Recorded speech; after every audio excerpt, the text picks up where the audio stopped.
연권사역 오늘 첫째 시간은 요한계시록 1장에서 7장까지의 구조 분석, 요한계시록 1장에서 7장 구조 분석을 제목으로 해서 오늘 강의를 시작하도록 그렇게 하겠습니다. 잠시 기도하겠습니다. 하나님, 연일 무더위가 계속되고 있습니다. 그래서 우리의 몸은 많이 지쳐 있지만 성령님께서 오늘 이 시간에 우리의 연약한 몸을 붙들어 주시고 영을 새롭게 하여 주셔서 충만한 은혜로 오늘 이 시간 생수로 채워주시기를 원합니다. 아버지 하나님, 우리에게 강건함을 허락해 주시고 오늘 성령의 능력으로 돋입혀 주셔서 오늘 이 시대의 영적 전쟁에서 승리할 수 있도록 우리를 붙들어 주시옵소서. 모든 영광을 주님께 돌리며 예수 그리스도 이름으로 기도를 드립니다. 아멘. 자, 오늘부터 이제 세 번에 걸쳐서 요한계시록을 구조 분석을 하겠습니다. 그래서 먼저 이제 오늘은 요한계시록 1장에서 7장까지 이제 구조 분석을 하고요. 이제 다음 주에는 요한계시록 이제 8장에서 14장까지 구조 분석을 하겠습니다. 그 다음에 마지막 세 번째 주에는 요한계시록 15장부터 이제 22장까지 이렇게 구조 분석을 이렇게 하겠습니다. 왜 우리가 구조 분석을 하는가? 보통 이제 요한계시록 하면 이제 많은 사람들이 강해를 하죠. 강해. 구구절절히 이제 그 내용을 분석하고 강해를 하는데, 이제 강해는 이제 여러분들이 기존에 나와 있는 책들을 좀 참고하시면 되겠고요. 근데 좀 제가 걱정은 많이 합니다. 왜냐하면 기존에 나와 있는 책들이 좀 이렇게 일관성이 없어요. 책들마다 이렇게 다 보면 내용이 조금씩 많이 다릅니다. 그 일관성이 없고 또 그 어떤 구조적인 그 틀을 정확하게 이해하지 못하면 이 강해라고 하는 것을 통해서는 요한계시록에 우리에게 전하고자 하는 그 본질이 무엇인지를 알 수가 없어요. 그래서 강해를 이제 우리가 하지 않고 이제 구조 분석을 하는데, 왜냐하면 요한계시록은 그 엄청난 하나님의 구속사의 비밀을 감추고 있습니다. 뭐 비밀이라 그래서 뭐 전혀 새로운 것이라 이렇게 말할 수는 없고요. 요한계시록은 이제 구속사의 완성을 가르치고 있죠. 완성, 그렇죠? 종말이라고 하는 것은 우리가 보통 두 가지 의미를 갖고 있어요. 하나는 그 컨수메이션이라고 하는 그 완성의 의미를 갖고 있고요. 또 하나는 이제 그 끝냄이라고 하는 파국으로 끝내는 어떤 그 악을 끝내는 현 세상을 끝내는 그 끝냄이라고 하는 개념을 갖고 있어요. 근데 보통 대부분 많은 사람들이 이제 요한계시록 혹은 종말을 이 끝냄의 과정, 어떤 대파국으로 종결지어지는 끝냄에 초점을 맞추는데, 사실은 이것은 다 부수적인 것입니다. 종말론 혹은 요한계시록은 어떠한 관점으로 봐야 되느냐. 제가 항상 강조했죠. 구속사적 관점으로 봐야 된다. 구속사적 관점으로 봐야 돼요. 왜 구속사적 관점으로 봐야 되느냐면, 종말론은 구속사의 완성을 의미하잖아요. 완성.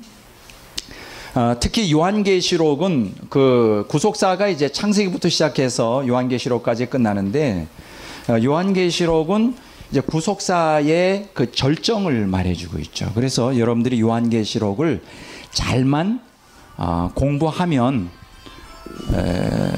제가 그 광고를 안 했네요. 앞으로 여러분들이 강의를 들으실 때 핸드폰을 좀 무음이나 진동을 해주시면 좋겠습니다. 제가 다음부터 그걸 써놔야 되겠어요. 방해가 되니까. 자, 앞으로 그 에티켓을 좀 지켜주시기 바랍니다. 자, 구속사적 관점, 구속사라는 게 창세기부터 시작되잖아요. 그렇죠? 창세기부터 요한계시록까지 이제 완성이 되는데, 사실은 창세기부터 요한계시록까지 구속사의 모든 내용들이 이제 기록이 돼 있어요. 기록이 돼 있는데, 근데 요한계시록을 왜 우리가 공부하느냐? 뭐 종말에 일어날 아주 우리의 그 말초신경을 자극하는 그 내용들, 뭐 그 중에 뭐 여러분들 잘 아시겠지만 뭐 휴거 문제요, 굉장히 아주 중요한 문제죠. 종말론 하면 반드시 휴거 문제를 다루죠.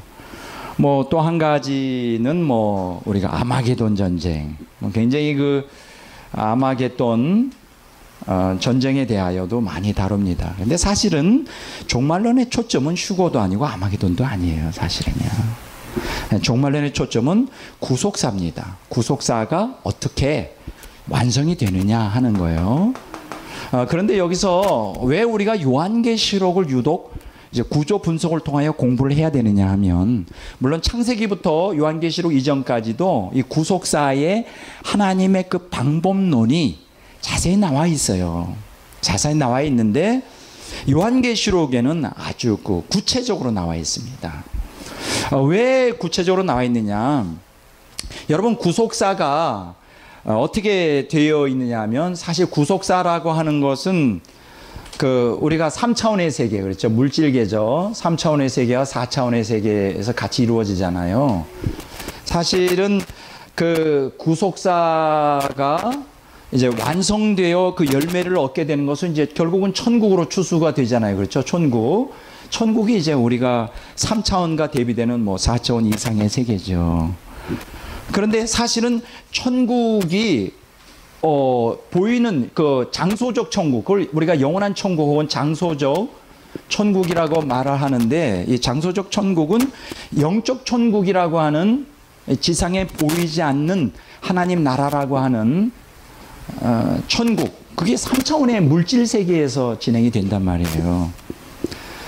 그래서 이 구속사를 우리가 창세기부터 요한계시록 이전에도 많이 방법론을 언급하고 있지만 정확하게 간파하기가 어려운 이유는 뭐냐면, 구속사가 3차원과 4차원, 영적 하나님 나라와 장소적 하나님 나라라고 하는 것으로 귀결되는, 이게 어떤 그 상보성을 가지고 있거든요. 상보성, 서로 보완하고 서로 도와주는.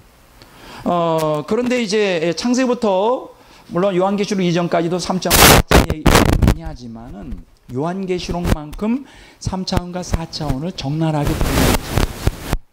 여러분들이 보시면 아주 3차원과 4차원에서 특히 이 지상에서는 의인과 악인들이 격돌하잖아요. 뭐 의인들은 성도들이고 악인들은 대표하는 건 적그리스도와 그 따르는 추종자들이잖아요. 7년 대환란 때. 이 3차원의 세계에서는 두 세력이 의와 악, 선과 악이 격돌한단 말이에요. 근데 그 배후에는 누가 있느냐? 악인 적그리스도 배후에는 여러분들이 잘 아시는 대로 이제 마귀가, 사단이 혹은 마귀가 도살이고 악령들이 역사하잖아요. 그 의인들 배후에는 물론 하나님 혹은 그리스도, 또 천사들이 배후에 있잖아요. 근데 일반 창세기부터 요한계시록 이전까지는 이렇게 영의 세계, 물론 구약 성경, 신약 성경에도 가끔 영의 세계가 보이는 것은 틀림없어요. 예를 들어서 뭐 욥기 같은 경우에는 욥이 고난 당하는 거에 대하여 그 영의 세계에서 일어나는 사건들이 묘사가 되잖아요. 하나님과 사탄 간의 대화. 만약 영의 세계가 욥기 1장에 나타나지 않다면 욥이 당하는 고난에 대한 설명을 할 길이 없어요. 그렇죠? 하나님을 잘 믿는데 이러한 그 재앙을 당하는 것에 대하여 설명할 길이 없는 거예요. 그런데 다행하게도 욥기에 보면 영의 세계가 열리잖아요. 그렇죠? 하나님과 사탄 간의 대화를 통하여 그 욥이 당하는 고난의 원인이 어디 있는가에 대한, 그렇죠, 설명을 충분히 알게 된단 말이죠. 아, 고난이 원인이 어디 있다는 걸 알게 된단 말이에요. 이렇게 여러분, 우리가 그 구속사가 3차원의 세계에서 진행이 되지만은 그러나 그 배후에 4차원이라고 하는 세계, 하나님과 마귀와의 또 격돌이 있다는 것을 정확하게 이해하지 못하면 구속사가 어떻게 이루어지는지 우리가 모르고 있거든요. 어떤 보이는 환경에 어떤 호불호, 좋고 나쁨에 따라서 만약 4차원의 세계가 우리 눈에 보이지 않고 그것이 우리에게 설명이 안 된다면 3차원에서 일어나는 좋고 나쁜 모든 일들을 정확하게 해석하는 것이 불가능해요. 그런데 중요한 것은 구속사가 3차원의 세계에서 진행되지만 사실은 4차원의 근원을 두고 있잖아요. 그리고 여기에는 엄청난 하나님의 절대 주권과 마귀의 그 악의에 찬 그 계교가 도사리고 있단 말이에요. 그래서 이제 4차원의 세계가 안 보이기 때문에 우리가 무엇을 가져야 되냐? 이제 믿음이라고 하는 게 가져야죠. 믿음은 보지 못하는 것들의 증거라고 말씀하잖아요. 그런데 우리가 믿음을 가져야 된다는 그 근본적인 이유에 대하여 정확하게 왜 가져야 되느냐 하는 이 이유에 대하여 이 요한계시록만큼 이렇게 정확하게 풀어놓은 책이 없어요, 성경에. 그러니까 요한계시록을 왜 공부해야 되느냐? 요한계시록을 공부하게 되면 이제 구속사적 관점을 해석하게 되면 하나님의 구속사의 의도가 무엇인지, 어떻게 진행하시는지, 어떻게 그것을 완성을 향해 나가는지에 대한 구체적인 내용이 요한계시록에 다 있어요. 그래서 요한계시록은 우리의 말초신경을 자극하는 휴거다, 아마게돈이다, 이런 이렇게 카타르시스를 갖다가 우리에게 제공하는 그런 책이 아니라, 대부분 지금 요한계시록 그렇게 접근하는데 그것은 잘못된 거예요. 요한계시록은 구속사의 절정을 보여주는 책이에요. 구속사에. 그렇기 때문에 여러분들이 이 요한계시록을 공부해야 됩니다. 그래서 요한계시록 공부하는 사람들에게는 큰 은혜가 임하죠. 왜냐하면 어떻게 신앙생활을 해야 될 것인가에 대한 구체적인 답을 여기에서 보여주고 있기 때문에. 그리고 요한계시록에는 의인과 악인, 그리고 하나님과 그 대적되는 마귀, 또 악령, 천사들과 악령들의 그 대치, 아주 격렬한 투쟁이 적나라하게 다 보여줘요. 적나라하게. 그래서 우리가 3차원과 4차원의 세계를 다 꿰뚫러 보면서 거기에서 어떻게 하나님께서 구속사를 진행하고 완성하는지를 요한계시록을 통해서 알게 됩니다. 그래서 요한계시록은 구속사의 책이지 어떤 재앙 혹은 재난의 책이 아니다. 이것을 여러분들이 마음속에 유념해 두실 필요가 있습니다. 그런 방식으로 여러분들이 이제 접근을 해야 됩니다. 자, 오늘도 요한계시록 1장에서 7장을 구조 분석하면서 우리가 뭐를 이제 깨닫게 되느냐, 이 구속사의 그 본질에 대하여, 구속사의 본질에 대하여, 방법에 대하여 어떻게 하나님이 구속사를 진행하시고, 우리 믿는 성도들은 이 하나님의 이 구속사를 진행하는 그 과정에 쓰는 도구들이나 또 방법을 어떻게 우리는 믿음으로 그걸 이해하고 받아들여야 할 것인가, 이런 문제를 오늘 배우게 될 것입니다. 여러분들 오늘 새로운 그 복습을 나눠드렸죠. 요거 좀 참고하시고요. 이제 오늘부터 3장을 나눠드릴 거예요. 1장부터 7장, 그 다음에 8장부터 14장, 그 다음에 15장부터 22장까지 이렇게 해서 이 그림만 보시면 요한계시록 전체가 꿰들어져요. 사실 이 그림만 가지고도 요한계시록을 강해하는 게 불가능하지 않습니다. 그래서 오늘 이 그림을 먼저 보시기 바랍니다. 지금 요한계시록 공부하면서 우리가 제일 중요한 게 무엇이냐, 이 구속사의 방법이죠. 구속사의 진행 방법. 이게 어떻게 하나님께서 구속사를 진행하시는가에 대한 아주 민감한 문제를 다루게 됩니다. 두 번째, 여기서 우리가 배워야 하는 것은 성경적 신앙이 무엇이냐. 성경적 신앙이 무엇이냐는 거. 우리가 보통 일상적으로 오늘 대다수의 기독교인들이 생각하는 기독교 신앙에 대하여 성경적 신앙에서 많이 떨어져 있어요. 그러니까 잘못된 신학에 기초한 말씀을 배웠기 때문에 유독 성경에서 가르치는 성경적 신앙하고는 너무나 그 괴리가 커요. 그거를 여러분들이 교정하여야 됩니다. 이제 그 교정은 요한계시록을 공부하다 보면 나와요. 근데 그것을 우리가 받아들이기가 어렵습니다. 왜냐하면 우리가 지금 기존에 여러분과 제가 대다수 기독교인들이 신앙, 여러분 구원이라고 하는 거는 어떻게 받는 거죠? 믿음으로 받잖아요. 신앙으로 받잖아요. 하나님을 믿음으로 받는데 그게 말이 틀렸다는 게 아니라, 근데 중요한 것은 무조건 믿는다고 해서 되는 게 아니라 무조건 믿고 아무거나 믿고 그게 미신 맹신 아닙니까?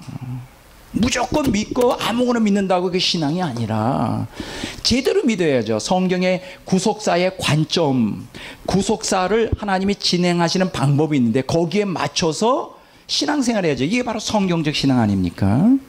근데 제가 분석해 볼 때는 오늘날 대다수의 기독교인들이라고 생각하고 그들이 신앙생활 하는데 성경과 너무나 거리가 많아요. 이게 좀 심각한 문제예요. 그렇게 신앙생활 해가지고는 하나님의 의도하는 구속사의 진행 방법에 부응할 수가 없어요. 그리고 대다수가 가짜 신앙으로 전락하죠. 제가 지난주에 얘기했죠. 거짓 신앙 체계에 대하여. 거짓 신앙이에요. 거짓 신앙 체계는 그건 가짜 신앙이고 짝퉁 신앙이고 그거 가지고 구원받을 수가 없어요. 거기에는 열매가 맺을 수 없고 생명이 있을 수가 없어요. 오늘날 기독교가 세속화되고 부패하여 세상에 지탄을 받는 이유는 간단해요. 열매를 못 맺기 때문에 그래요. 생명이 없기 때문에 그래요. 왜 그러냐? 그게 성경적 신앙이 아니기 때문에 그래요. 그래서 오늘 우리는 성경적 신앙이 뭔지를 알아야 되는데 오늘 우리가 조심해야 될 게 이제 두 가지예요. 첫째는 이제 많은 사람들은 예수님 믿으면 천국 간다. 그렇죠?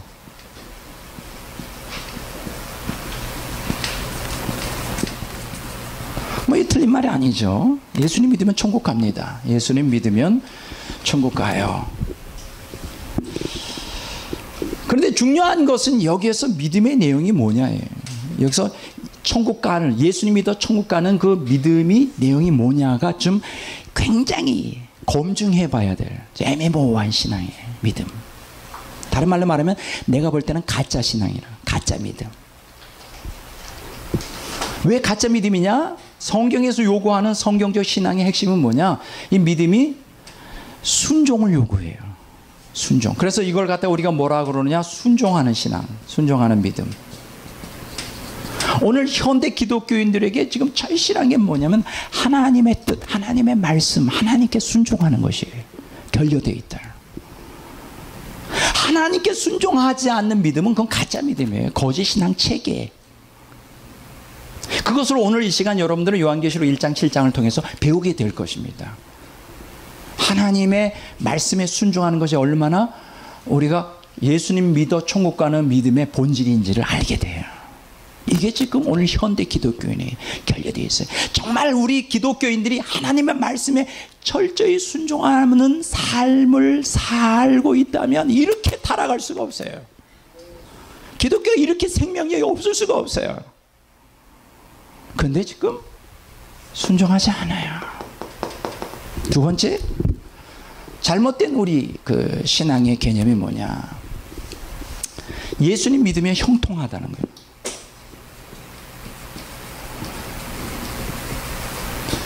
형통. 이 말이 틀린 말은 아니에요. 예수님 믿으면 형통해야죠. 근데 이것을 중요한 것은 어떤 종류의 형통이냐 이거예요. 우리 형통하면 항상 생각하는 게 뭐냐 하면 제일 떠오르는 게 형통, prosperity, 형통. 돈이 일단 충만해야 돼요. 딱 떠오르는 게 형통, 만사 형통, 돈. 두 번째, 병이 없어야지. 건강이. 건강. 돈하고 건강하고 그다음에 또 뭐가 필요할까요? 명예도 좀 필요해요. 뭐 이러다 갔다 하다 보면 이제 리스트가 쭉 나와요. 내 욕구의 모든 그 내용들이 쭉 나오죠. 뭐 한도 끝도 없죠. 이걸 형통이라고 생각해요. 그리고 거기에 대한 이제 여러 성경 구절을 막 이렇게 막 아브라함도 부자였고 다니엘도 막 국무총리였고 막 이 사람 저 사람 막 끄집어내서 과연 그런가? 성경에서는 우리에게 이렇게 뭐예요? 여기서 중요한 것은 이 형통이라는 게 뭐냐면 형통이라고 하는 것이 예수님 믿으면 형통하다는 게 모든 게 이렇게 통해야 되는데 이게 꼭 이 세속적인 이러한 형통의 개념으로 이렇게 전락을 해요. 여러분, 그게 성경이 우리에게 말하는 형통의 개념이 아니에요. 형통의 개념이 아닙니다.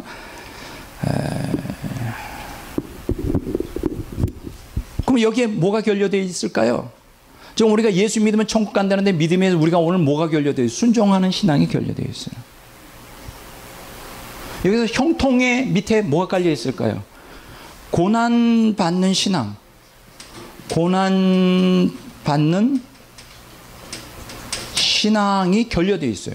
고난하면 경기를 해요. 왜 우리가 고난받느냐 하는 거예요. 예수님 다 받으셨는데. 성경이 그렇게 가르칠까요? 성경 절대 그렇게 가르치고 있지 않아요. 예수님이 고난받았기 때문에 우리는 그냥 예수님 덕분에 만사 형통하면 된다는 거예요. 이거는 그래서 고난받지 않는, 고난받는 신앙이 결여되어 있어요. 이 두 가지, 순종하는 신앙, 고난받는 신앙이 결여되어 있어요. 오늘 이게 현대 기독교인들의 이제 특징이에요. 이거는 정말 잘못되어 있는 것입니다. 왜 잘못되어 있는지 이제 제가 이제 하나하나 설명을 좀 드리려고 합니다. 오늘 여러분들이 요한계시록 1장에서 7장까지 공부하시면 오늘 현대 기독교인들이 가지고 있는 거짓 신앙 체계가 그대로 다 드러나요. 그건 요한계시록에만 가르치는 게 아니에요. 창세기부터 요한계시록 전체에 다 가르치는 말씀인데, 그것을 볼 수 있는 영적인 눈이 우리가 결여되어 있다 하는 것이죠. 결여되어 있어요.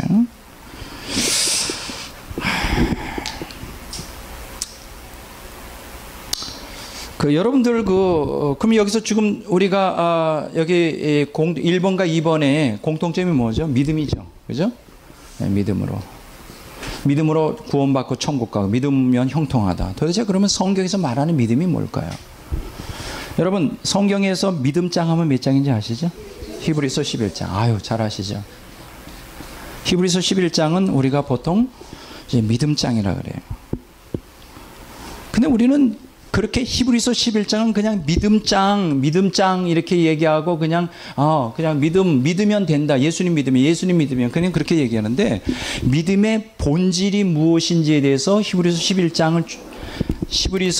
11장만이 아니라 히브리서 10장, 히브리서 12장에 나와 있어요. 이거는 우리가 많은 기독교인들이 히브리서 11장 믿음장이라고만 생각하지, 믿음의 내용을 히브리서 11장, 특히 믿음의 특성 또에 대하여 자세하게 생각을 안 하려고 그래요. 성경이 말하는 믿음은 오늘날 현대 기독교인들이 생각하는 믿음과는 전혀 달라요. 그러면 성경에서 말하는 성경적 신앙, 성경적 믿음은 뭘까요? 그게 뭐냐 하면 두 가지 있어요. 자, 히브리서 10장과 12장에서 뭘 얘기해 주고 있는지 아세요? 바로 인내를 얘기해 주겠어요.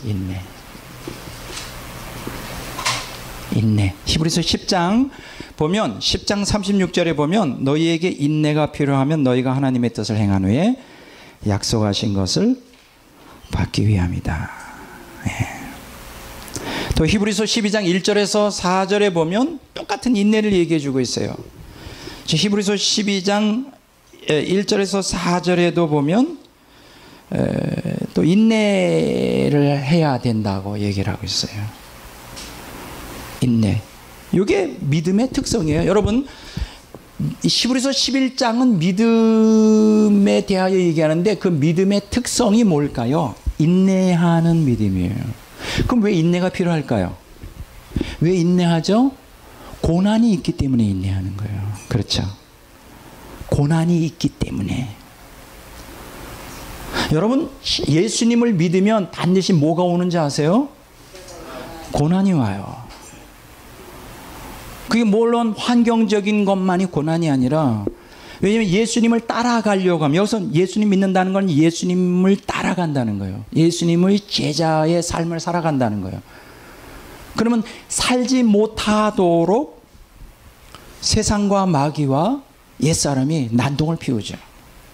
그래서 결코 사실 신앙생활이 쉬운 게 아니에요. 결코 신앙생활이 쉽지 않습니다. 어렵습니다. 그래서 인내가 필요해요. 그래서 믿음은 반드시 인내하는 믿음이어야 돼요. 거기 히브리서 11장이 우리에게 가르치는, 또 10장과 12장에서 우리에게 계속 가르치는 그 내용의 핵심이에요. 히브리서 전체의 핵심이에요. 인내하는 믿음, 인내하는 믿음. 따라서 합시다. 인내하는 믿음. 그럼 왜 인내하는 믿음이라고 할까요? 왜냐하면 믿으려고 하는데 고난이 오니까. 예수님 믿을 때 우리가 이 세상에 있는 것들을 포기해야 되니까. 근데 여기 보면 인내의 이유에 대해서 성경은 얘기하고 있어요. 히브리서 10장과 12장과 11장에 보면 인내해야 하는 이유가 무엇이냐, 인내가 필요한 이유가 뭐냐, 여기서 뭐라고 얘기하면 약속을 얘기해요. 그래서 여러분들이 히브리서를 믿음을 이해하려면 인내라고 하는 단어를 이해해야 되고 또 약속이라는 단어를 이해해야 돼요. 따라서 합시다. 약속. 자, 그래서 따라서 합시다. 믿음, 인내, 약속. 왜 인내해야 될까요? 약속한 것을 받기 위해서예요. 하나님이 우리에게 약속을 하셨어요. 근데 그걸 받으려면 어떻게 해요? 그것을 받을 때까지 어떻게 해야 될까? 믿음을 갖고 기다려야지, 인내해야지. 그냥 기다리는 것만 아니라 믿음을 갖고 기다려야 돼요. 그럼 여기 히브리서에서 하나님이 우리에게 무엇을 약속을 하셨을까요? 히브리서 10장 40절에 보면 하나님이 우리를 위해 더 좋은 것을 더 좋은 것을 예비하셨다. 그 더 좋은 게 도대체 뭘까요? 뭘 약속했을까요? 뭘 약속했느냐 하면 이제 히브리서 이제 11장 보면 이제 그 예에 대해서 나오죠. 아브라함의 예를 들면서 8절, 9절, 10절, 13절, 14절, 16절 쭉 얘기를 해요. 아브라함에게 하나님께서는 1차적으로 약속을 하죠. 가나안 땅을 약속하잖아요. 장래 유업으로 받을 땅. 그렇죠? 이제 8절에 보면 장래 유업으로 받을 땅. 그게 약속의 땅이란 말이죠. 9절에 보면 가나안 땅이 상대적 가치를 갖고 있잖아요. 그런데 하나님께서 아브라함에게 약속한 것은 가나안 땅에, 이 땅에 속해 있는 이 가나안 땅만 주시려고 아브라함을 부른 게 아니라는 걸 히브리서 11장을 통해 보면 알 수 있어요. 궁극적인 것이 무엇이죠? 하나님이 아브라함에게 약속한 게 하나님이 세우실 도성, 새 예루살렘. 그게 10절이 나오죠. 그러니까 아브라함이 창세기에 보면 단지 가나안 땅 그리고 그 후손을 주겠다는 약속, 하늘의 별처럼 땅의 모래처럼 많게 해주겠다는 그 약속만을 위해서 뭐 그 간 것처럼 보이지만 히브리서는 거기에 대해서 더 영적으로 해석하기를 가나안 땅만 주려고 한 게 아니라 무엇을 주려고 했다? 새 예루살렘을 주려고 했다. 그래서 아브라함이 뭐라 그래요? 9절에 보면 믿음으로 살았는데 텐트 안에서 살았다는 거예요. 가나안 땅에 들어가서. 왜냐하면 뭘 바라봤기 때문에 더 좋은 새 하늘과 새 땅, 본향, 14절에는 본향을 추구하고 16절에 보면 더 나은 본향 하늘, 그리고 16절 후반부에 보면 하늘의 새 예루살렘을 하나님께서 약속했기 때문에 그것을 바라보고 이삭과 더불어 이 땅에서 어디에 살았다? 장막 텐트에 살았다. 자, 그러면 히브리서 전체 히브리서 11장을 중심으로 믿음장이 나오는 11장을 중심으로 10장과 12장에서 말해주고자 하는 그 본질적인 핵심이 뭘까요? 우리도 이러한 믿음을 갖고 살아야 된다는 거예요. 하나님께서 우리에게 약속을 하셨어요. 믿는 성도들에게. 무엇을 약속했을까? 새 천국을 약속했어요. 영생을 약속했어요. 물론 부분적으로 이 땅에서 영적 하나님 나라를 통해 우리가 이 땅에서 천국을 누리고 또 영적 하나님 나라에서 살면서 하나님의 생명을 부분적으로 누립니다. 그러나 그럼에도 불구하고 여전히 이 세상은 불투명하고 불확실성이 있고 언제 어떤 사건이 터질지. 여러분 지금 요새 얼마나 더워요. 또 어떤 분은 여기 연구원 오다가 뭐 쓰러졌다는데 열받아가지고. 그런 일도 일어날 수 있어요. 그런 일들이 일어날 수 있다가 우리가 환경, 이 환경적으로 불확실해요. 궁극적으로 하나님이 약속한 건 언제 우리가 받게 될까요? 천국에 가면. 천국에 가면 완전한 구원과 완전한 복, 하나님의 약속을 다 받게 되겠죠. 이 땅에서 다 받지를 못해요. 그래서 우리가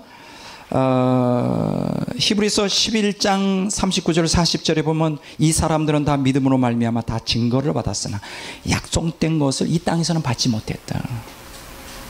그래서 소망 가운데 살아가는 거예요. 소망 가운데, 믿음으로 소망 가운데 약속을 바라보면서 어떻게 했을까? 인내하면서 살아갔어요. 오늘 초기 기독교인들, 그러니까 모든 이 땅에 살았던 신구에게 모든 신진한 성도들은 바로 이러한 신앙을 가지고 살았어요. 이 땅에 영원한 천국에 대한 소망을 가지고. 그러나 믿음으로 살아갔는데 믿음에는 왜 필요할까? 인내가 필요해요. 왜냐하면 하나님이 약속한 것을 이 땅에서 다 받을 수 있을까요? 받지 못할까요? 못 받아요. 여러분과 저는 못 받습니다. 그래서 이걸 뭐라고 말하느냐? 내세지향적 신앙이라고 그래요. 따라서 합시다. 내세지향적 신앙. 이 땅에서 믿음과 소망 가운데 인내하면서 약속을 바라보며 살아가는 거예요. 어떤 환경에 어려움이 있다 할지라도 믿음을 잃지 않고 불평하지 않고. 여러분, 지금 이 무더위에 가장 여러분들이 열망하는 게 뭘까요? 이렇게 하면 좋겠죠. 그냥 시원한 데다 수박 이렇게 화채 먹어가면서, 가능하면 좀 누워서, 얼마나 좋을까요?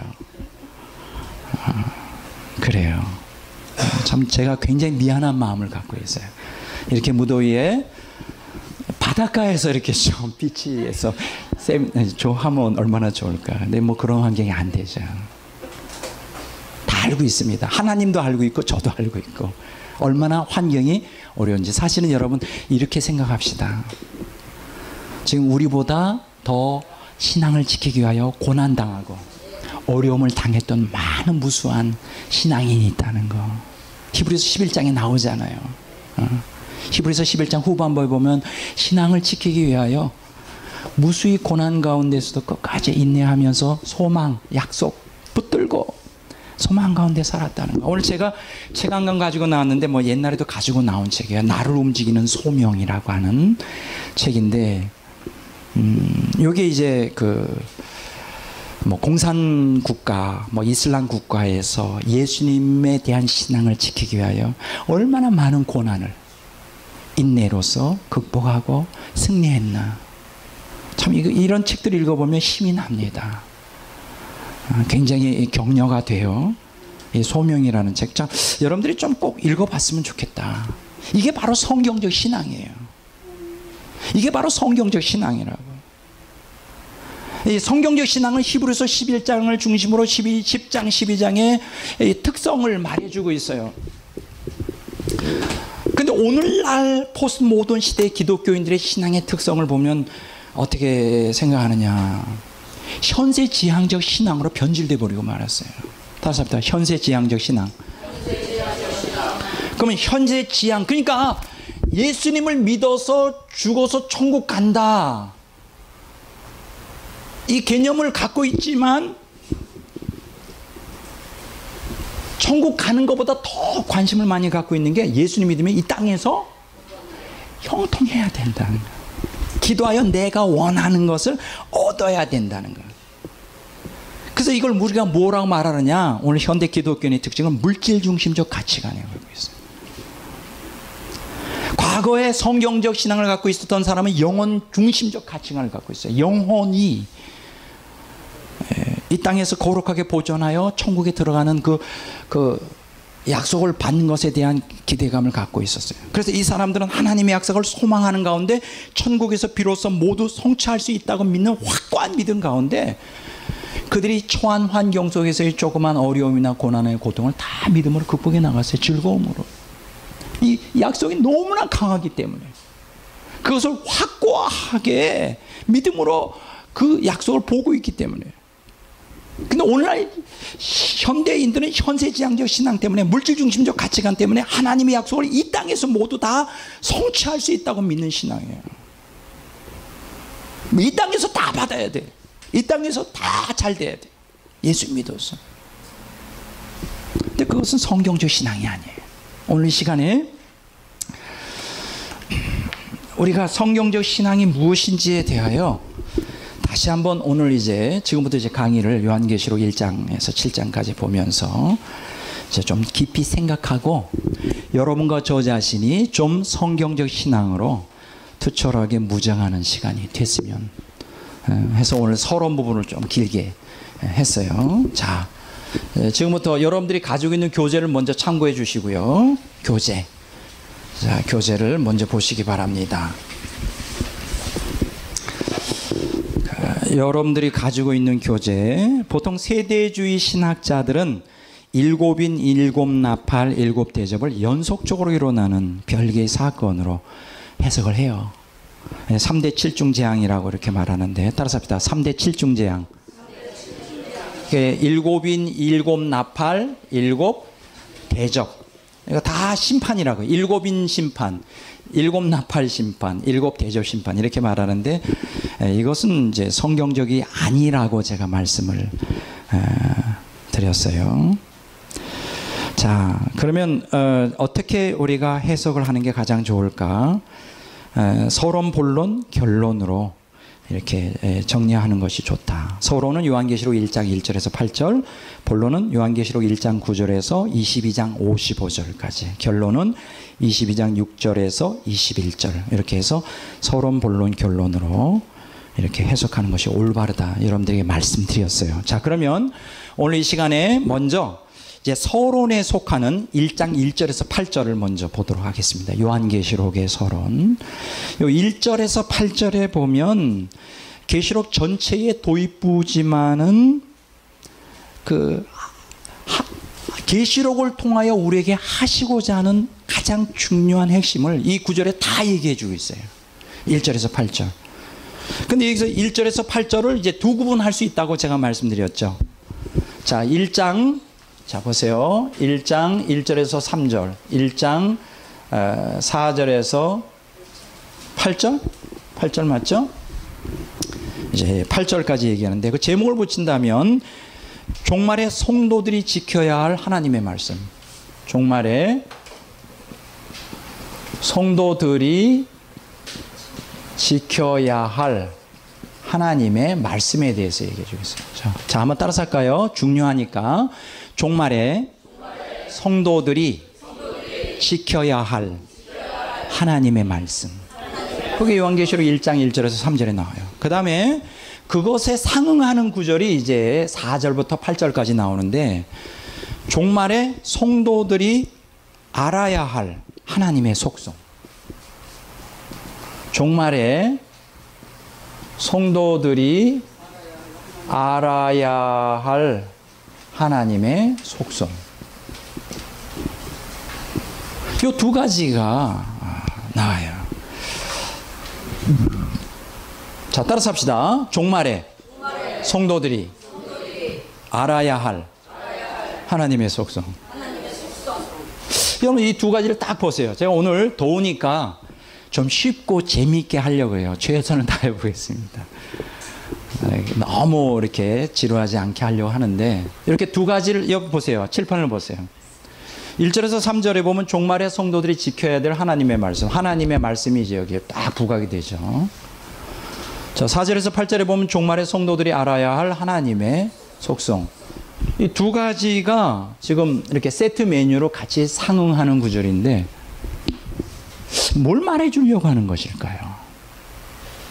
왜 하나님의 지켜야 될 하나님 말씀과 왜 우리가 알아야 할 하나님의 속성이 왜 같이 붙어 있는 것이죠? 이게 굉장히 아주 흥미로운 흥미를 자아내는 하나님의 말씀과 하나님의 속성이 같이 붙어 있어요. 그 이유가 뭘까요? 그 이유가 뭘까? 자, 퀘션이죠. 그 이유가 뭘까?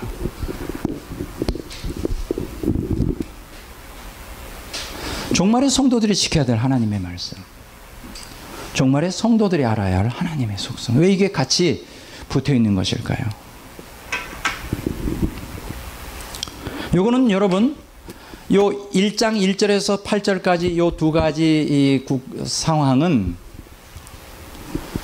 그 박해 시대, 여러분 박해하고 밀접한 관계가 있어요.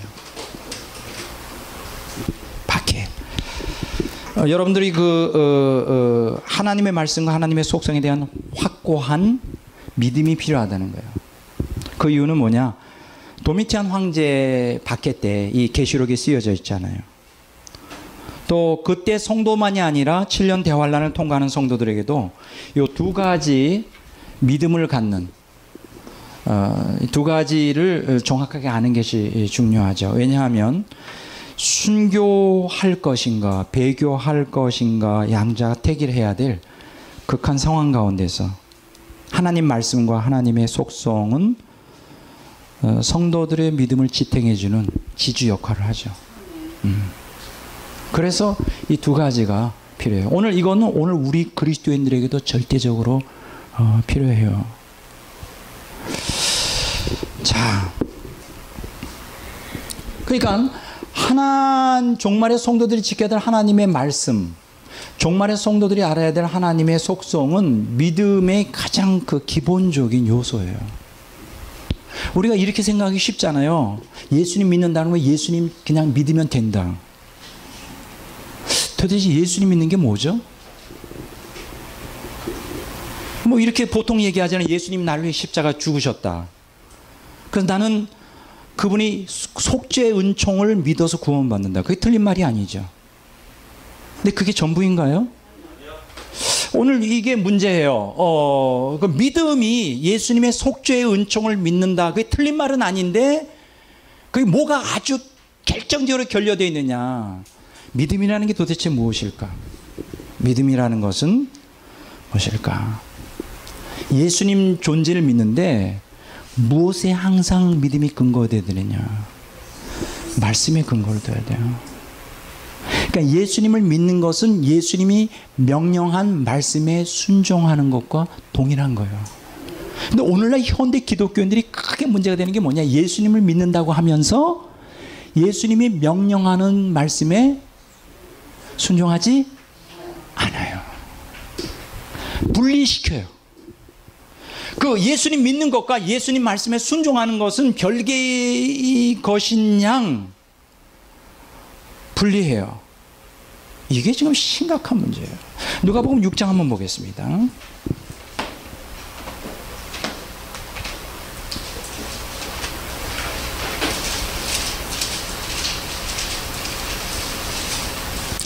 누가복음 6장 46절을 다 같이 읽어보겠습니다. 누가복음 6장 46절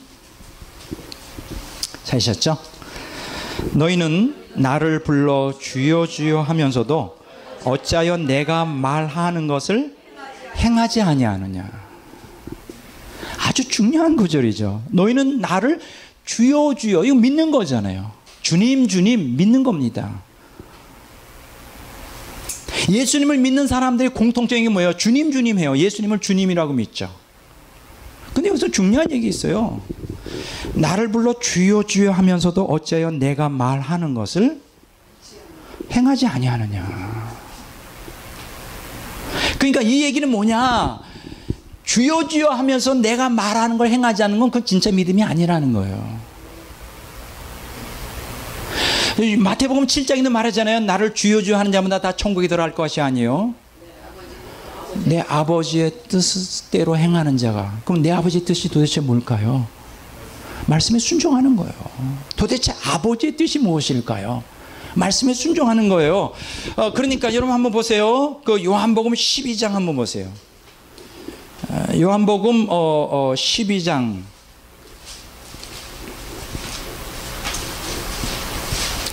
49절 50절을 보겠습니다.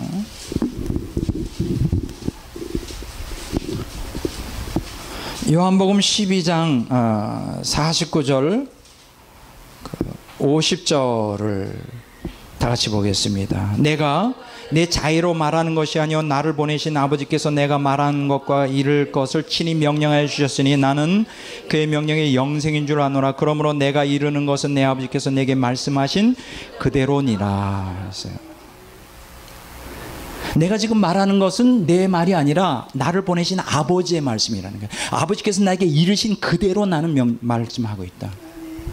그러니까 예수님께서 우리에게 지키라고 명령하는 것은 누구의 말씀이에요? 하나님의 말씀이에요. 근데 그 하나님의 말씀이 영생이에요.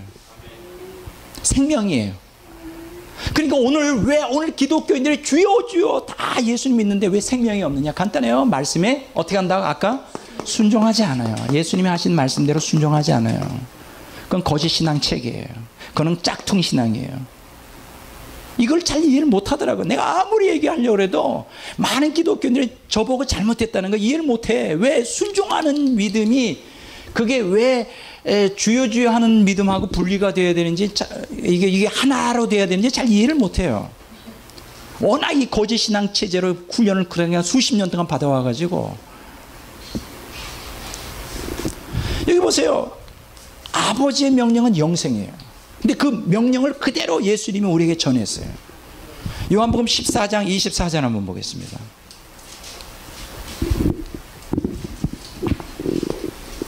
요한복음 14장 24절. 나를 사랑하지 아니하는 자는 내 말을 지키지 아니하나니 너희가 듣는 말은 내 말이 아니요 나를 보내신 아버지의 말씀이니라. 예수님을 믿는다고 하면서 예수님이 전하신 말씀을 명령하신 말씀을 순종하지 않는다. 예수님 사랑하는 거 아니에요. 예수님 사랑하지 않는다는 것은 예수님을 진짜로 믿는 게 아니라는 거죠.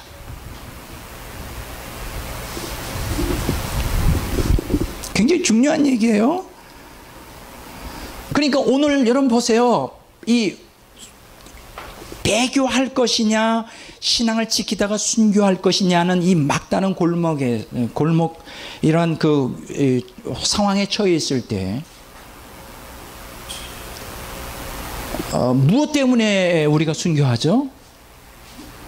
예수님을 믿기 때문에 순교하는데 정확히 말하면 예수님을 믿는 그 내용은 뭐냐? 예수님의 말씀에 순종하기 때문에 순교하는 거예요. 믿는다 그러면서 받을 거 다 받아. 믿는다 그러면서 세상과 다 타협해. 그건 말씀에 거역하는 거예요. 그러면서 믿는다 그래요. 머리로만 믿는데.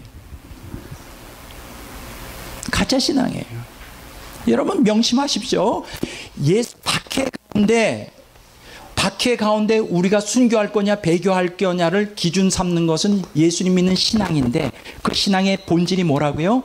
하나님의 말씀에 순종할 것이냐 거부할 것이냐에 달려있다고요. 그게 신앙의 본질이에요.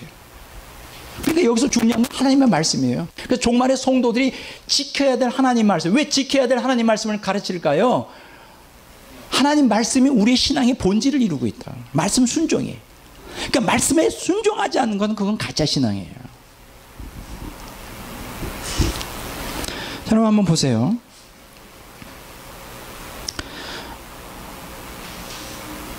그런데 여기서 한 가지 또 중요한 게 있죠. 신앙의 본질이 하나님의 말씀인데 중요한 건 왜 또 하나님의 속성을 알아야 돼요? 우리가 박해를 받아 순교를 앞에 두고 있을 때 하나님 말씀은 순종해야 되는데 순종할 때 우리는 뭐를 기대할까요? 하나님의 그 초자연적인 개입을 기대하죠. 짠! 하나님이 나타나가지고 슈퍼맨처럼 쫙 나타나서 나를 갖다가 구원해 주시거나 나를 죽이려고 하는 사람의 갑자기 뭐라고요? 갑자기 심장이 멎게 해서 거기서 직사하게 하거나. 와, 멋있겠죠. 근데 가만 계세요. 하나님이 우리가 박해당하여 순교를 당할 때 정작 우리가 필요로 할 때는 가만히 등을 돌리고 계신 것 같아요. 그런 그 상황이 전개될 때 그럼에도 불구하고 말씀을 붙들고 순교하는 상황에서 흔들리지 말라고 하나님이 어떠한 분인가? 하나님의 무능해서 능력이 없어서 도와주지 못하는 것이 아니다. 그래서 하나님의 속성을 알아야 돼요.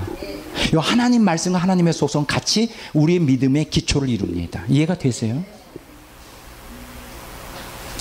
자, 여기 본문 말씀으로 들어가겠습니다. 종말의 성도들이 지켜야 될 하나님의 말씀. 요한계시록 1장 1절에서 3절. 여기 1장 1절에 보면 반드시 속히 될 일이라고 이렇게 말했죠. 반드시라고 하는 게 must라고 하는데 day라고 그래요. 헬라어로 day. 이건 뭐냐 하면 필연적으로 이루어지는 확실성을 말할 때 얘기해 주셨어요. 그러니까 따라서 본문은 요한이 받은 예수 그리스도의 계시가 하나님으로부터 온 것이기 때문에 반드시 확실하게 절대적 필연성을 가지고 이루어지게 될 것이다. 이것을 여기서 말해주고 있죠. 그러면서 그렇기 때문에 예수님은 요한이 본 모든 환상을 글로 기록하여 7교회에 보내라고 단호하게 명령을 이제 내리십니다. 11절에 보면 나오죠. 한번 읽어볼까요? 요한계시록 1장 11절. 자, 다 같이 한번 읽어보도록 하겠습니다. 이르되 내가 보는 것을 두루마리에 써서, 여기까지 내가 보는 것을 두루마리에 써서 혹은 책에 써서. 여기서 써서라고 하는 동사는 이제 부정과거 명령형인데 예수님의 단호한 명령을 얘기해요. 반드시 써, 반드시 전달하라. 그러면 이 계시의 내용, 써서 전달해야 될, 7교회에 전달해야 될 계시의 내용이 도대체 무엇일까요? 요한계시록 1장 2절에 나오죠. 다 같이 한번 읽어보겠습니다. 요한은 하나님의 말씀과 예수 그리스도의 증거 곧 자기가 본 것을 다 증언하였나니. 두 가지예요. 사도 요한이 7교회에 전해야 될, 반드시 전해야 될 말씀은, 계시의 내용은 두 가지예요. 하나님의 말씀, 따라서 합시다. 하나님의 말씀, 예수님의 증거 혹은 예수 그리스도의 증거. 자, 여기서 하나님의 말씀은 뭘까요? 하나님께서 주신 말씀이에요. 그리고 예수 그리스도의 증거는 뭘까요? 예수 그리스도로부터 기원한 증거. 결국 같을까 틀릴까요? 하나님의 말씀과 예수 그리스도의 증거가 같습니까? 틀립니까? 같아요. 예수님이 하시는 말씀은 아버지 하나님이 명령하신 말씀이에요. 이해가 되시죠? 그러면 아버지 하나님의 말씀, 예수 그리스도의 그 증거, 같은 말씀인데 그게 다 어디에 있을까요? 요한계시록 2장과 3장에 나와 있어요. 어디에 있다고요? 요한계시록 2장과 3장에 나와 있어요. 이제 앞으로 우리가 요한계시록은 자세하게 보진 않습니다. 요한계시록 2장과 3장에 교회, 7교회의 격려와 경고, 이 두 가지로 함축할 수 있죠. 경고, 격려. 그러면 이 핵심을 뭐예요? 어떤 상황이 전개되더라도 예수 그리스도에 대한 믿음을 배반하지 말고 끝까지 굳게 지키라는 명령이에요. 요한계시록 2장 3장 7교회를 향한 말씀의 핵심이 뭐라고요? 어떤 상황이 전개되더라도, 어떤 거칠은, 어떤 정말 감당하기 어려운, 우리가 신앙을 배반하게 만드는, 타협하게 만드는 그 어떠한 일들이 벌어지더라도 절대 믿음을 배반하지 말고 믿음을 끝까지 목숨 걸고 지키라는 것이죠. 이 교훈을 따라 이기는 자들은 하나님의 말씀과 예수 그리스도의 증거를 지키다가 다 대부분 다 이제 순교하게 될 것입니다.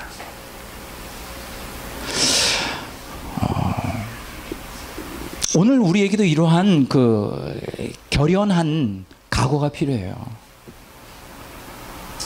지금은 우리가 뭐 박해를 받는 것도 아니고, 그렇죠?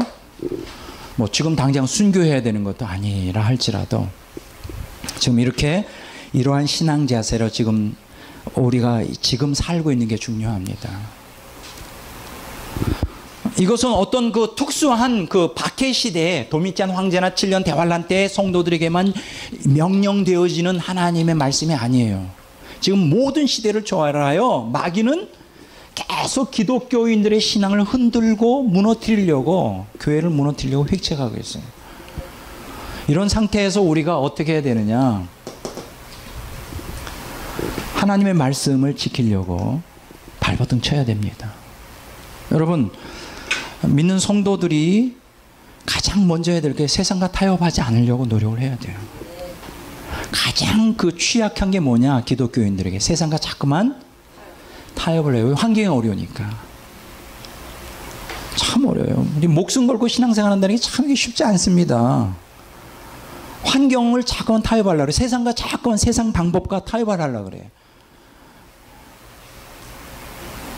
타협을 하다 보면 어떻게 될까요? 신앙이 흐려지고 죽죠. 그리고 또 한 가지는 내 안에 있는 그 탐욕 있잖아요. 탐욕과 꾸준히 싸워야 돼요. 내 안에 욕망이 있잖아요. 부패하고 타락한 본성이 있잖아요. 자기 중심주의로 흘러가려고 하는 이러한 이 탐욕이 있죠. 이거 꾸준히 영적 투쟁을 하면서 신앙생활에 관리를 해주지 않으면 그냥 단순히 예수님 믿습니다 라는 고백 가지고는 아무 힘이 없어요. 예수님 믿습니다고 하는 고백은 주여 주여 하면서도 왜 내가 하라는 내 말씀을 왜 순종하지 않느냐. 예수님이 절규하신 것처럼 오늘 말씀에 순종하는 신앙. 그래서 투쟁적 신앙이 될 수밖에 없죠. 그러면 왜 우리가 말씀을 지켜야 될까요? 순종해야 될까요? 자, 1장 3절을 읽어볼까요? 거기 이유가 나오죠. 다 같이 읽어보겠습니다. 이 예언의 말씀을 읽는 자와 듣는 자와 그 가운데 기록한 것을 지키는 자는 복이 있나니 때가 가까움이라. 여기서 복이 있다 그랬어요. 예언의 말씀을 읽고 듣고 어떻게 하는 자? 지키는 자. 지키는 자. 복이 있어요. 그럼 여기서 말하는 복은 도대체 뭘까요? 어떻게 생각하세요? 궁극적인 복이 뭘까요? 자꾸만 우리는 복하면 자꾸만 이 땅에서 형통의 복만을 자꾸만 생각해요. 이게 자동이에요, 자동. 여기서 말하는 궁극적인 복은 하나님의 생명을 얻는 거예요. 이게 궁극적인 복이에요. 이 생명은 누구한테 오느냐? 하나님의 말씀을 지키는 자에게 옵니다. 하나님의 말씀을 지키는 자에게 와요. 한번 볼까요? 신명기 한번 보세요. 신명기에도 하나님 말씀 순종에 대한 아주 중요한 얘기들이 많이 있죠. 볼까요? 자, 신명기 4장 이 40절을 한번 읽어보겠습니다. 신명기 4장 40절 다 같이 읽겠습니다. 오늘 내가 내게 명령하는 여호와의 규례와 명령을 지키라. 너와 내 후손이 복을 받아 내 하나님 여호와께서 내게 주시는 땅에서 한없이 오래 살리라. 여기 보세요. 규례와 명령을 지키면 뭐를 받는다? 복을 받는다 그랬어요. 여러분들이 신명기 6장에도 보시면 뭐 시간이 없어 다 보지는 못하지만 6장 29절을 다 같이 볼까요? 다만 자 신명기 6장 29절 다 같이 봅니다. 다만 그들이 항상 이 같은 마음을 품어 나를 경외하며 내 모든 명령을 지켜서 그들과 그 자손이 영원히 복받기를 원하노라. 자 33절에도 나오죠. 도를 행하라. 그러면 너희가 살 것이요 복이 너희에게 있을 것이다. 자 신명기 6장 3절 5장 죄송합니다. 제가 그 밑에를 못 봤네요. 5장 29절 5장 33절 6장 3절에도 보면 복을 받는다고 그랬고요. 그 다음에 6장 19절에도 보면 복을 받는다 그랬고요. 또 24절에도 보면 복을 받는다 그랬어요. 그러니까 신명기도 복의 책이에요. 근데 그 복은 어디서 오느냐? 하나님 말씀에 어떻게 한다? 순종할 때. 근데 여기서 자꾸만 우리는 어떻게 생각하느냐? 현세지향적 물질주의적 가치관에 사로잡혀서 복 받는다 그러니까 그냥 이 땅에서 건강하고 물질로 부유하고 이 땅에서 막 이런 보이는 것에 어떤 행복을 추구하는데, 성경에서 말하는 건 그게 아니에요. 여기서 궁극적인 복은 뭐예요? 우리가 영생 얻는 거예요. 영생. 원래 구속사의 핵심이 뭡니까? 하나님의 생명을 우리에게 주시는 거예요. 그러니까 우리의 영적인 눈이 좀 고차원적으로 좀 열려야 돼요. 너무나 우리의 영적인 눈이 저차원적이야. 너무 물질이 중심이 된 이 사회에 살다 보니까, 또 그런 교훈들을 계속 많은 목사님들을 통해서 배우다 보니까 우리의 소망, 우리의 그 얻고자 하는 갈망이 너무나 그 현세 중심적이고 물질주의적이고 너무나 저차원적이에요. 좀 우리가 좀 기독교인으로서 고차원적인 그럼 또 이렇게 얘기하겠죠. 그래도 금강산도 식후경이라고. 그 모르는 바가 아니에요. 모르는 바가 아닌데, 그렇다고 내가 영적인 복, 영생을 얘기한다고 해서 이 땅의 것을 다 부인하라는 게 아니에요. 그거는 덤으로 오는 거예요. 덤으로 오는 거예요.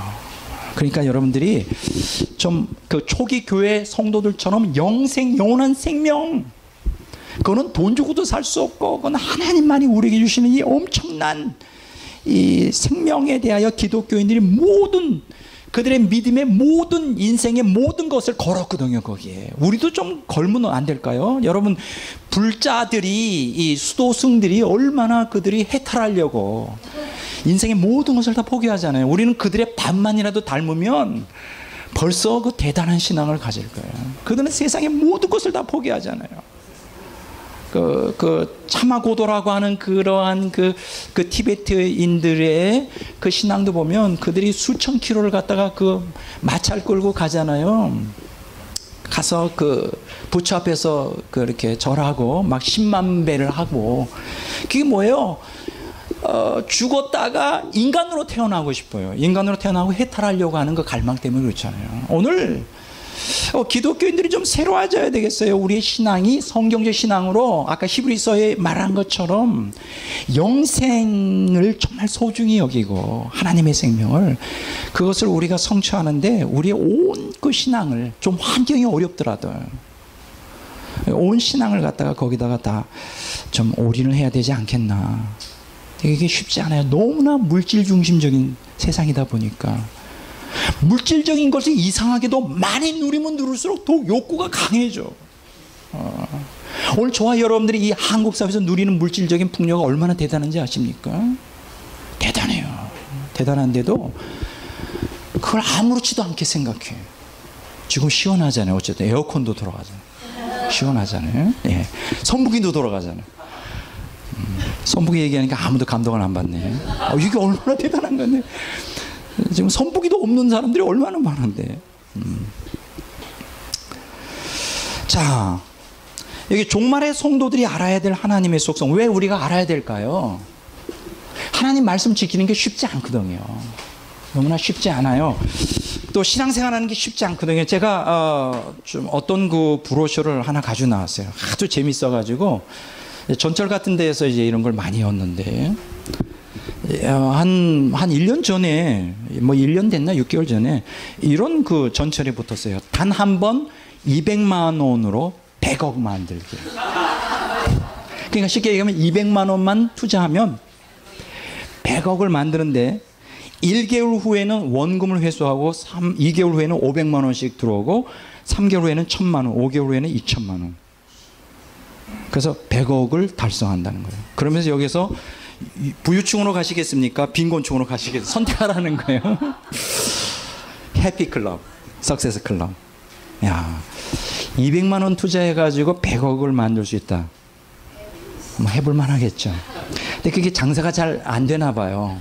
요 근래에 그게 200만 원이 뭐로 떨어졌냐? 24만 원으로 떨어졌어요. 단 한 번 24만 원 투자로 300만 원에서 1천만 원 이상 지속적으로 수입이 발생합니다. 그것도 안 되는지 또 떨어졌어. 단 한 번 13만 원 투자로 300만 원에서 1천만 원 이상 지속적인 수입이 발생한다. 그러면서 여기다 또 뭐라고 붙였느냐면요, 절대로 사기가 아닙니다. 내가 생각할 때는 냄새가 많이 나는데. 제가 뭘 말씀드리려고 하는지 아세요? 오늘 현대 기독교인들이, 많은 기독교인들의 신앙이 바로 이런 허황된 신앙을 갖고 있다, 소망을 갖고 있다. 그건 아니에요. 여러분, 하나님의 생명을 얻는 게 그렇게 결코 쉽지가 않아요. 절대 쉽지 않습니다. 말씀을 지키는 게 쉽지가 않아요. 말씀을 지키려고 하면 할수록 더 마귀가 강하게 공격을 해요. 기도하려고 하면, 더 주님 뜻대로 살려면 더 막 벌떼처럼 밀려와요, 마귀가. 우리가 하나님 뜻대로 살면 그냥 내버려둬. 또 결코 쉽지가 않아요. 그래서 우리에게 결국 하나님 말씀에, 왜 말씀을 순종해야 될까요? 말씀 순종만이 뭐를 줘요? 우리에게 생명을 줘요. 생명. 근데 말씀을 지켜야 되는데 쉽지가 않단 말이에요. 아니, 말씀을 지키려고 할 때 하나님께서 초자연적인 능력으로 막 역사를 하면 얼마나 좋겠어요? 막 본능의 그 능력을 나타내서, 그렇죠? 하나님께서 우리에게 강력하게 역사해 주시면 얼마나 좋겠어요. 근데 그게 쉽지가 않아요. 하나님 뜻대로 살아도 많은 경우에 고난이 많이 있단 말이죠. 그래서 우리가 그러면 이렇게 하나님 뜻대로 살려고 할 때, 발버둥 칠 때, 우리가 믿음을 지키고 우리의 목숨을 다하여 하나님의 순종하려고 할 때, 그때마다 초자연적인 역사가 일어나고 기적이 일어난다면 뭐가 문제가 되겠어요? 그렇지, 대다수가 그렇지 않아요. 고독하게 홀로 싸우는 것 같이 하나님이 무관심한 거죠. 그래서 우리가 알아야 될 게 뭐냐? 하나님의 속성을 알아야 돼요. 요한계시록 1장 4절에서 8절에 보면 종말의 성도들이 알아야 할 하나님의 속성이에요. 그래서 대환란이라는 전대미문의 상황에서 생사의 기로에 선 성도들에게 가장 절박한 문제가 뭘까요? 자신들이 온전히 믿고 운명을 내맡겨야 할 하나님과 예수님을 정확하게 인식하는 거예요. 그게 이제 요한계시록 1장 8절에 나와요. 한번 읽어보겠습니다.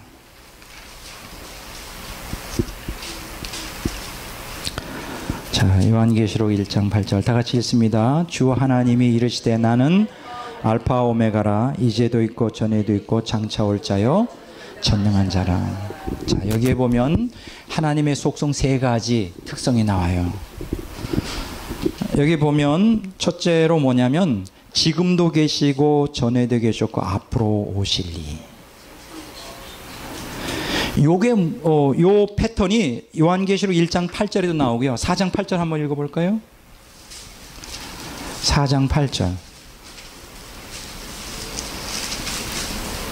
다 같이 읽겠습니다. 그럼 밑에 읽어보겠습니다. 다 읽지 않아요. 전에도 계셨고 이제도 계시고 장차 오실 이. 자, 11장 17절 읽어볼까요? 11장 17절 읽어볼까요? 옛적에도 계셨고 지금도 계신 주 하나님. 자, 한 군데 더 볼까요? 16장 5절을 볼까요? 16장 5절 다 같이 읽어보겠습니다. 전에도 계셨고 지금도 계시니. 자, 요게 뭘까요? 전에도 계셨고 지금도 계시고 장차 오실리. 요거는 여호와를 풀어놓은 거예요.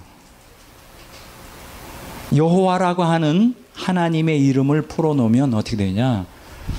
전에도 계셨고 지금도 계시고 앞으로 오실리. 이렇게 번역할 수가 있어요. 그래서 요거를 뭐라고 말할 수 있느냐? 스스로 있는 자. 요거를 풀어서 말하면 초월자예요. 초월자. 따라서 합시다. 초월자. 초월자라는 뜻이에요. 스스로 있는 자, 초월자. 초월자라는 게 뭘까요? 모든 만물을 뛰어 존재하셔요.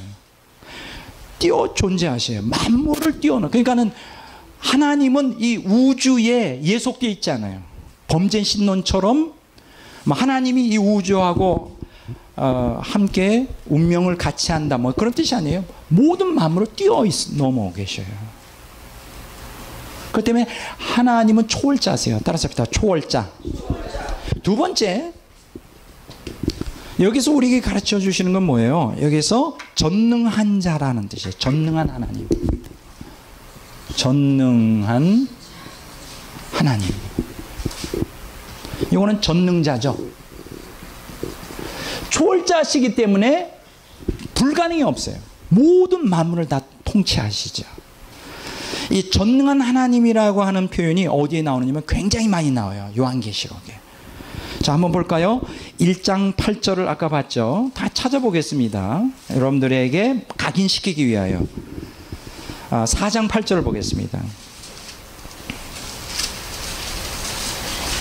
전능하신 이여 나오죠. 4장 8절. 그 다음에 11장 17절 봅니다. 11장 17절을 봅니다. 전능하신 이여 나오죠. 15장 3절 봅니다. 똑같은 얘기인데 좀 반복한다는 게 좀 그렇지만 15장 3절 주 하나님 곧 전능하신 이시여 이렇게 나오죠. 그 다음에 16장 7절 봅니다. 16장 7절을 봅니다. 주 하나님 곧 전능하신 이시여. 19장 6절을 봅니다.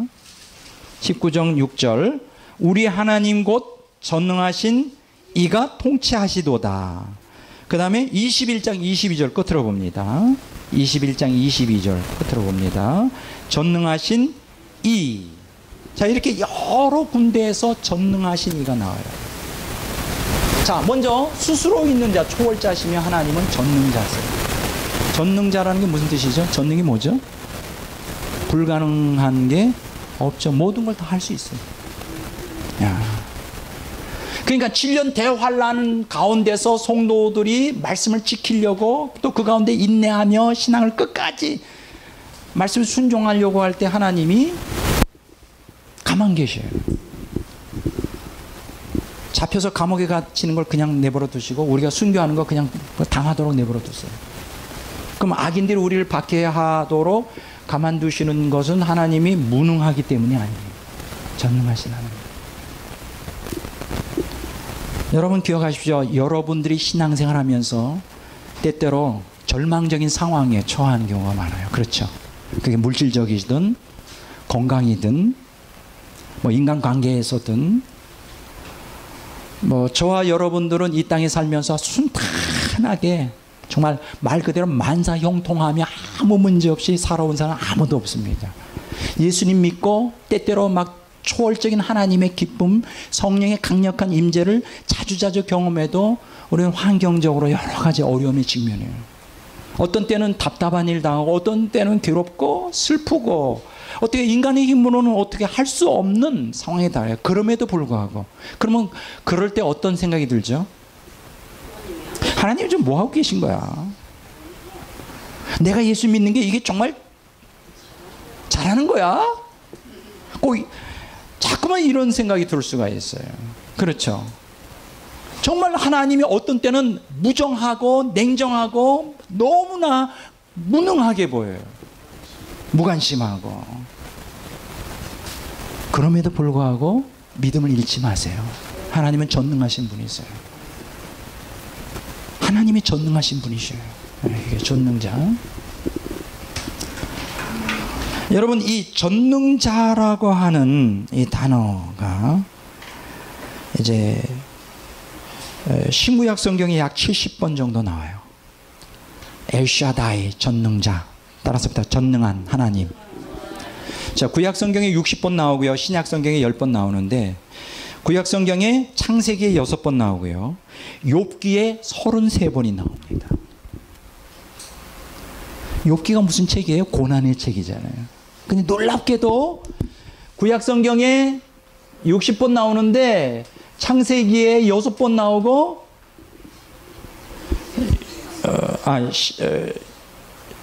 욥기에 33번에 나와요.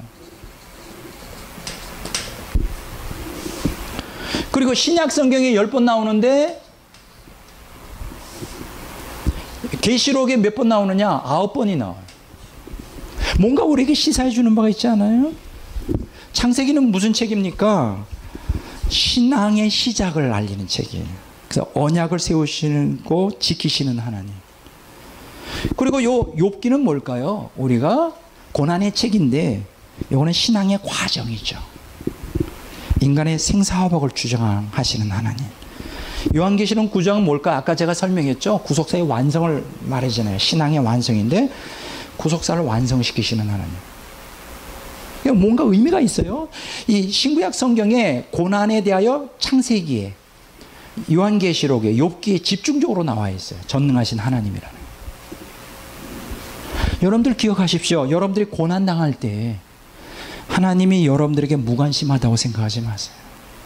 그때 더 가까이 계시고 구속 경륜을 이루기 위해서 그렇게 어두운 밤을 통과하게 하시는 거예요.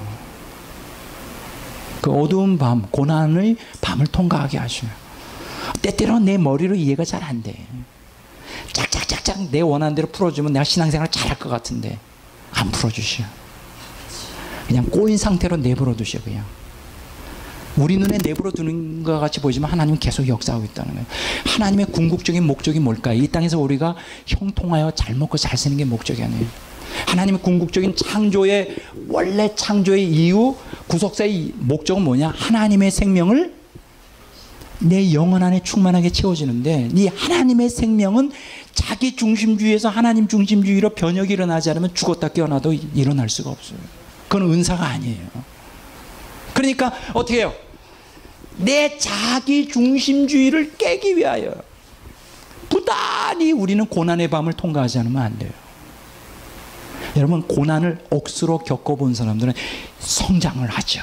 인생이 뭔지를 알게 되고 인격이 좀 성숙하게 돼요. 이 고난의 밤을 통과해야 돼요. 자, 잊지 마십시다. 하나님은 전능하신 하나님이세요. 자, 세 번째, 여기서 말해주는 게 뭐냐? 그 1장 8절에 뭐였어? 나는 알파와 오메가다. 이렇게 말했어요. 알파와 오메가. 이게 무슨 얘기일까요? 알파와 오메가. 이게 뭐냐면 하나님은 주권자라는 거예요. 역사의 주관자. 따라서 봅니다. 주권자. 주권자. 알파 오메가라는 뜻은 뭐냐? 하나님은 주권자예요. 역사와 모든 인생의 생사화복을 주관하시는 하나님이에요. 그러니까 우리에게 일어나는 그 기쁜 일이든 슬픈 일이든 그 모든 어려운 환경이라 할지라도 우리의 영적인 성숙을 위하여, 하나님의 생명을 우리에게 주기 위하여, 우리 자아를 깨기 위하여 우리에게 허락하시는 거예요. 자, 지금 우리가 요한계시록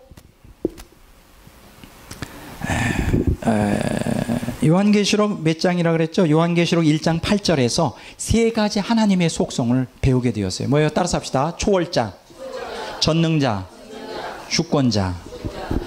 하나님은 초월자시기 때문에 전능자시고, 전능자시기 때문에 역사와 인생의 생사화복을 어떻게 주관하시는 하나님. 이거에 대한 확고한 신앙을 갖고 있어야 돼요. 그래서 어떠한 일이 일어나든지 우리 입에서 제일 먼저 뭐가 튀어나야 되냐? 불만과 불평이 튀어나오기보다 감사합니다. 따라서 합시다. 하나님 감사합니다. 다시 한번. 하나님 감사합니다. 우리의 이성은 알 수 없지만 그걸 통해 합력해 선을 이루실 것이기 때문에 감사가 나와야죠. 쉽지 않아요. 감사가.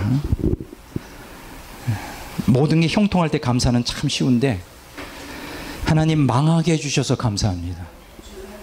이거 쉽지 않아요. 하나님이 병들어서 감사합니다. 쉽지 않아요.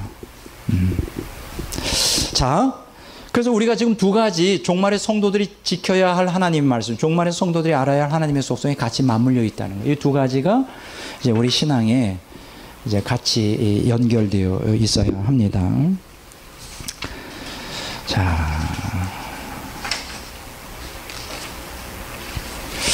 자, 이제 날씨가 더운데, 자, 첫 시간을 여기까지 하고 조금 단축을 좀 해서 여러분들이 좀 많이 쉴 수 있도록 이렇게 하겠습니다. 우리 잠시 기도하겠습니다.